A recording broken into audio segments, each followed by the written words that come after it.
अली उमर से हमेशा की तरह मौजूद है दाऊद और आप देख रहे हैं इस वक्त क्रिकेट लवर एडी शो क्योंकि इसको देखना तो सर आप लोग से बात करने जा रहे हैं टॉप क्रिकेट न्यूज का सेगमेंट आप लोगों से शेयर करेंगे। नंबर 1 पे आज आप लोगों से बात करने जा रहे हैं कि अपडेट निकल कर सामने आ रही है शान मसूद के हवाले से बड़ी खबर है।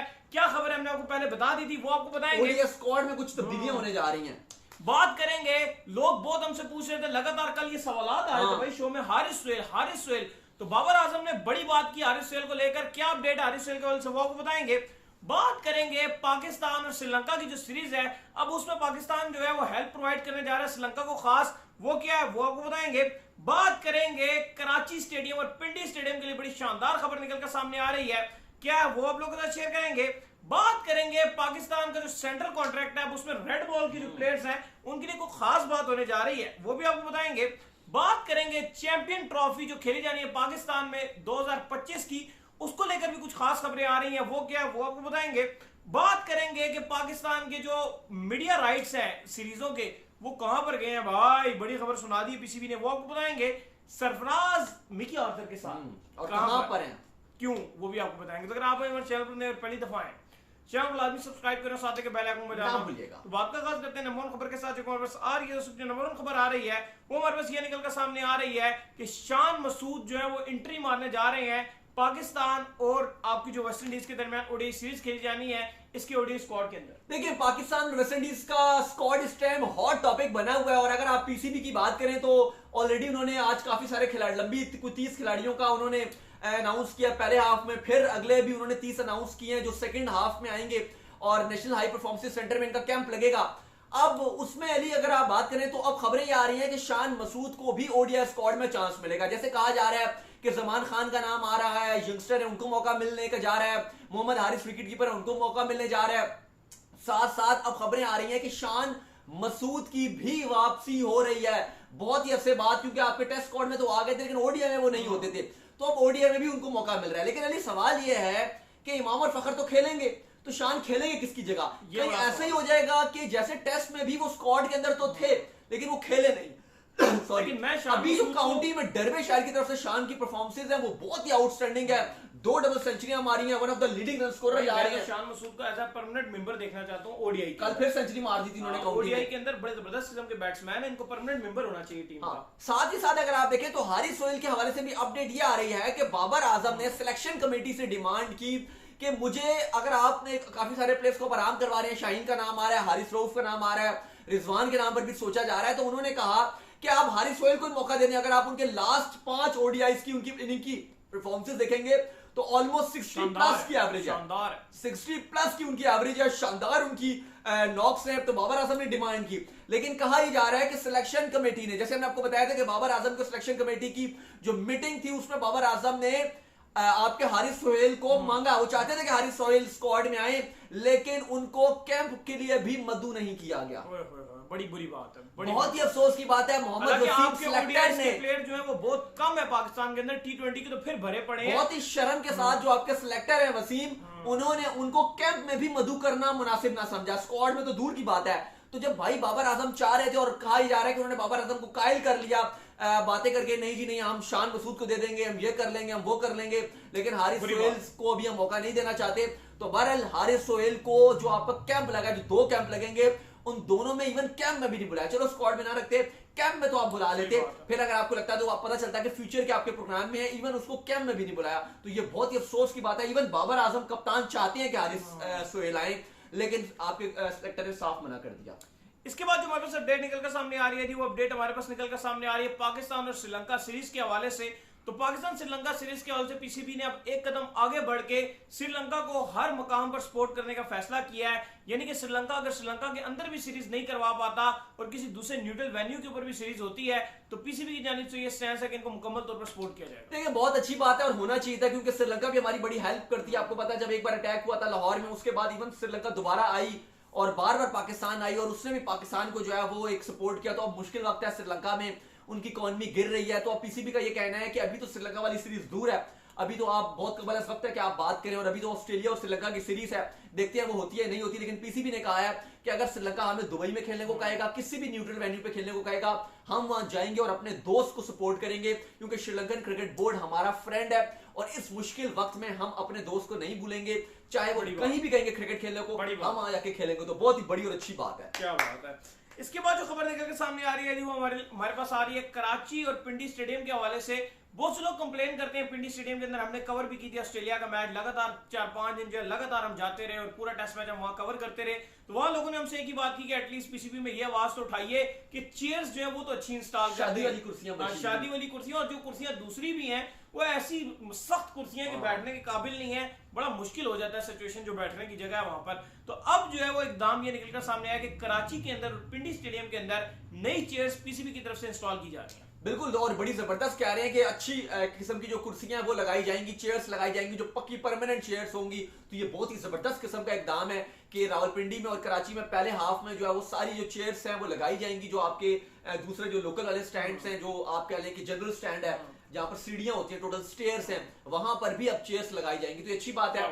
लेकिन अगर आप मुझसे पूछो तो अभी हम भी जब मैच देखने गए थे तो वो जो आपकी जो स्टेयर्स है वो भी बड़ी कंफर्टेबल रहती है, क्योंकि कुर्सियों में कभी कभी ये होता है कि जगह बड़ी तंग भी हो जाती है।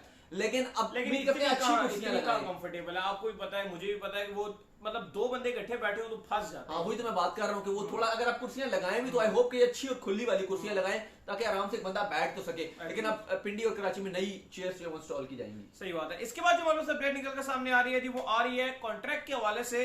तो भाईजान जो रेड बॉल और व्हाइट बॉल के प्लेयर्स हैं इनको सेपरेट कॉन्ट्रैक्ट दिए जाएंगे। देखिए, पीसीबी ने डिसाइड किया, जैसे अगर आप बांग्लादेश की बात करें तो उनका भी ऐसे ही, वो भी सेपरेट कॉन्ट्रैक्ट्स देते हैं। इवन इंग्लैंड वाले भी यही काम कर रहे हैं। तो अब पीसीबी ने भी डिसाइड किया कि रेड बॉल के अलग कॉन्ट्रैक्ट अनाउंस करेंगे और ओडी और टी20 का अलग। अभी इस पे हतमी शक्ल नहीं दी गई है, लेकिन खबरें आ रही हैं कि सिलेक्शन कमेटी इस पर भी मुशावरत कर रही है। अभी हतमी फैसला नहीं किया गया, लेकिन इस पर फैसला कर रहे हैं कि कॉन्ट्रैक्ट जो है वो डिफरेंट बनाए। जो लाल बॉल है उसको अहमियत देने के लिए उनको थोड़े से इंसेंटिव ज्यादा दें, थोड़े से पैसे ज्यादा बढ़ाएं, तो अलग कॉन्ट्रैक्ट करेंगे। लेकिन मुझे लग रहा है कि मुश्किल हो जाएगा इनके लिए, क्योंकि इनके जो अगर आप प्लेयर की बात करें, जैसे रिजवान हो गए, बाबर हो गए, शाहीन हो गए, ये तीनों फॉर्मेट से खेलते हैं। स्पेसिफिकली अगर आप टेस्ट की बात करेंगे तो एक आपके स्पिनर्स आ जाते हैं, अगर यासिर शाह होते हैं या साजिद नुमान हो गए या आपके फवाद आलम या अजहर अली, ये एक ऐसे प्लेयर हैं जो स्पेशली सिर्फ टेस्ट खेलते हैं। बाकी तो आपके सारे वही प्लेयर हैं जो कुछ ओडी टी20, मतलब शाहीन हो गए, आपके रिजवान हो गए, ये तो सब फॉर्म, हसन आप उनको चांस देते हैं, वो भी आपके सारे खेलते हैं। तो देखते हैं कि किस तरीके से ये कॉन्ट्रैक्ट फिर बनाते हैं। इसके बाद जो हमारे साथ अपडेट निकल कर सामने आ रही है जी, वो आ रही है चैंपियन ट्रॉफी के हवाले से। तो भाई चैंपियन ट्रॉफी के लिए अब ये फैसला कर लिया गया कि पीसीबी में एक अलग कमेटी बनाई जाएगी जो इतने साल अभी रिमेनिंग है, यानी कि अभी 22 चल रहा है, 3 साल पीछे रिमेनिंग है, इन 3 साल के अंदर प्रॉपर वर्क करेगी, प्रॉपर पेपर वर्क और प्रॉपर ग्राउंड वर्क किया जाएगा ताकि चैंपियन ट्रॉफी 2025 को पाकिस्तान में ये कमेटी पॉसिबल करा सके। देखिए, पाकिस्तान क्रिकेट बोर्ड ने एक कमेटी तश्कील कर दी है चैंपियंस ट्रॉफी 2025 के लिए, जो तमाम उसके मामला जो है वो अभी से देखेगी। इसके अलावा 2 पीसीबी के गवर्निंग बोर्ड के मेंबर्स थे जिनको शामिल कर लिया गया है, एक आरिफ साहब थे और एक जावेद साहब थे। दोनों ही अब उस कमेटी का, जो चैंपियंस ट्रॉफी के लिए पीसीबी ने कमेटी बनाई है, उसका पार्ट होंगे। इनके डिफरेंट काम होंगे। एक तो चैंपियंस ट्रॉफी को किस तरीके से पाकिस्तान में ऑर्गेनाइज करवाना है उसके प्लान बनाएंगे, और साथ ही साथ 3 डिफरेंट वेन्यूज बनाने हैं जो पीसीबी ने डिसाइड किया, 3 डिफरेंट ग्राउंड्स और बहुत बड़े वीआईपी ग्राउंड्स बनाने हैं। और अभी क्या चल रहा है आपका 2022 चल रहा है, 2023-24 ये 2-3 साल ही है पीसीबी के पास। तो इन 3 साल के अंदर 2 बड़े वीआईपी किस्म के ग्राउंड्स जो हैं वो पीसीबी ने तैयार करवाने हैं, और उसके लिए इन 2 बंदों को, आरिफ साहब को और जावेद साहब को, दोनों को जो है वो ये जिम्मेदारी सौंप दी गई है कि आप जाइए और काम कीजिए ताकि पाकिस्तान क्रिकेट बोर्ड जो है वो चैंपियंस ट्रॉफी 2025 की शानदार किस्म की तकरीब कर सके। आपको पता है अगला एशिया कप भी पाकिस्तान में, लेकिन उसके लिए तो इतनी ज्यादा तैयारियां नहीं हो सकेंगी। लेकिन जो आपका चैंपियंस ट्रॉफी है उसमें टाइम है, ओआईसीसी इवेंट है, तो उसमें पीसीबी पूरी तैयारियां कर रहा है इंशाल्लाह। इसके बाद जो अपडेट हमारे पास निकल कर सामने आ रही है जी, वो अपडेट हमारे पास आ रही है पाकिस्तान की सीरीज के राइट्स के हवाले से। तो भजन इस अब जो है अब की बार पाकिस्तान के जो सीरीज के राइट्स हैं वो बहुत महंगे बिके हैं, और खरीदने वाला जो ग्रुप है वो ट्रांस ग्रुप है। सही बात है, ट्रांस ग्रुप ने बड़े महंगे ये राइट्स खरीदे हैं, और कहा जा रहा है 77% ज्यादा महंगे बिके हैं। लेकिन इसमें एक और वजह भी है महंगे बिकने की, क्योंकि आपको पता है जो मुल्क के हालात है, महंगाई इतनी हो गई है कि हर चीज डबल रेट की हो गई। आप कुछ भी लेने जाएंगे, जो आपको 1 साल पहले चीज मिलती थी या 2 साल पहले जो आपको चीज मिलती थी या 3 साल पहले आप देखना, तो हर चीज डबल रेट पे जा रही है। तो पीसीबी तो खैर बहुत खुश हो रहा है, इस चीज को बड़ी अपनी मार्केटिंग करवा रहा है कि हमारे राइट्स जो है वो सबसे महंगे तरीन 2022-23 की जो साइकिल है उसके राइट्स हमारे 77% महंगे बिके हैं पिछले साल की निस्बत, लेकिन ये नहीं देख रहा कि महंगाई भी उतनी हो गई है, अब वो वैल्यू भी नहीं रही रुपए की। अगर पहले वो कमाते तो शायद वो ज्यादा वैल्यू बनती। अगर आप देखेंगे अभी जो आपके सेंट्रल कॉन्ट्रैक्टेड प्लेयर हैं उनकी तनख्वाहों में भी 20% बढ़ाया जा रहा है। तो अब अगर आप देखेंगे तो महंगाई भी हो गई है, खर्चे भी उस तरह से हो गए हैं, तो उस लिहाज से हर चीज ही महंगी हो गई है। ठीक है, उसमें आप तारीफ कर सकते हैं, लेकिन उस लिहाज से अगर आप देखेंगे तो महंगाई भी ज्यादा हो गई है। 77% हैवी बिके हैं, क्योंकि अगर हम बात कर रहे थे 15 अरब पीसीबी के पास है पैसा इस टाइम 15 बिलियन, लेकिन अगर आप देखोगे तो इतना भी ये ज्यादा नहीं है। कंपेयर अगर आप दूसरे बोर्ड से करो तो कुछ भी नहीं है, ये कुछ भी नहीं है। ठीक है, अच्छी बात है कि इन्होंने 3 बिलियन कमाया है, लेकिन जितनी महंगाई हो गई है रुपए की वैल्यू गिर रही है।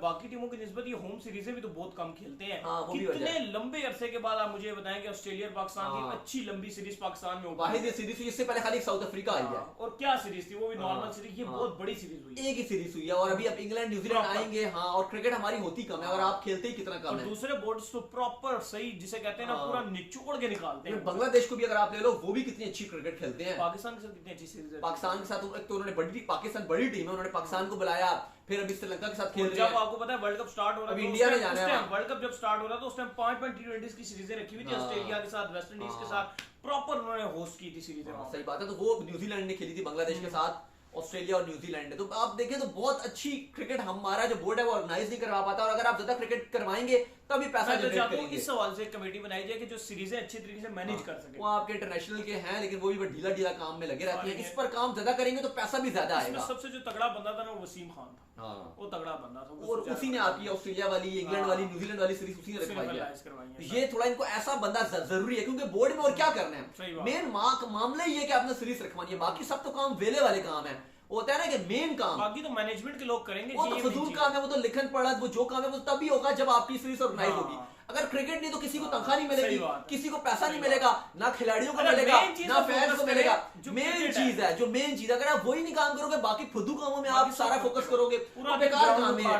पूरा दिन उस पर घास चढ़ाते रहो, पीछे बनाते रहो, खेलना ही। अब आप इतने अरसे में आपकी क्रिकेट नहीं हुई तो क्या फायदा होगा। अभी भी अगर आप सीरीज ऑर्गेनाइज नहीं करवाओगे, आप बैठे रहोगे, तो पिच तैयार करते रहो, कुर्सियां नहीं लगाते रहो, कौन बैठेगा उसके, कव्वे और चीलें बैठेंगे उसके अंदर आके। सीरीज ऑर्गेनाइज नहीं, बल्कि कुछ और करके जाएंगी वहां पे। हाँ चले, वही जो करके जाएंगी। तो बेहतर यह है कि अगर आप सीरीज ऑर्गेनाइज करवाएंगे, इसके ऊपर आप कमेटी बनाएं, और ताकि आपकी अगर सीरीज होगी तो पैसा भी जनरेट ज्यादा होगा। इसके बाद जो अपडेट हमारे पास निकल कर सामने आ रही है जी, वो आ रही है सरफराज अहमद के हवाले से हमारे पास अपडेट निकल कर सामने आ रही है। तो उनके कोच मिकी आर्थर के साथ मुलाकात हुई है इंग्लैंड के अंदर, जहां पर दोनों बड़ा खुश दिखाई दिए, जिसके ऊपर सरफराज अहमद भी निकल कर सामने आए और उन्होंने कहा है कि भाईजान मैं इनसे मिला हूं जो मेरे पुराने हैं। क्या कहा जी, बताएं। देखिए, आपको पता है कि डर्बीशायर के कोच भी हैं मिकी आर्थर, शान मसूद भी उसी टीम में खेलते हैं। तो सरफराज इंग्लैंड में मौजूद है, डर्बीशायर में, वहां पर उन्होंने अपने कोच से मुलाकात की, और आपको पता है सरफराज हमेशा ही उनको बेस्ट कोच रेट करते हैं, और इनकी जोड़ी बड़ी जबरदस्त रही थी। हम चैंपियंस ट्रॉफी जीते, 2019 के वर्ल्ड कप में हमारी कैंपेन बड़ी अच्छी गई थी, वो बैड लग रहे, T20 में हम नंबर 1 रहे, तो बड़ी अच्छी कोचिंग की है मिकी आर्थर ने। तो सरफराज उस टाइम कप्तान भी थे, और दोनों बेचारों का एक साथ ही पत्ता कटा था, पहले मिकी गए और फिर सरफराज भी चले गए। तो जब दोनों मिले हैं तो बड़ी अच्छी उनकी बाउंडिंग थी, और सरफराज ने कहा कि मेरी बड़ी इनके साथ अच्छी बाउंडिंग होती है और मेरे ये बेस्ट कोच हैं। तो उम्मीद करते हैं कि आज का हमारा शो आपको आएगा पसंद आया। पसंद तो वीडियो को लाइक कीजिए, हमारे चैनल को सब्सक्राइब कीजिए, साथ लगे बेल आइकन को बजाइए, और इंस्टाग्राम पे फॉलो, इंस्टाग्राम में मुझे फॉलो कर लीजिए, वहां पे मैं मौजूद हूं। दाऊद क्रिकेट के नेम से, अगर आपको कोई सवाल है तो भेजिएगा, इनको भी फॉलो कर लीजिए। मैं मौजूद हूं क्रिकेट लवली ऑफिशियल के नाम से, लिंक डिस्क्रिप्शन में दिया जाएगा, फॉलो कीजिए। अल्लाह हाफिज़, बाय।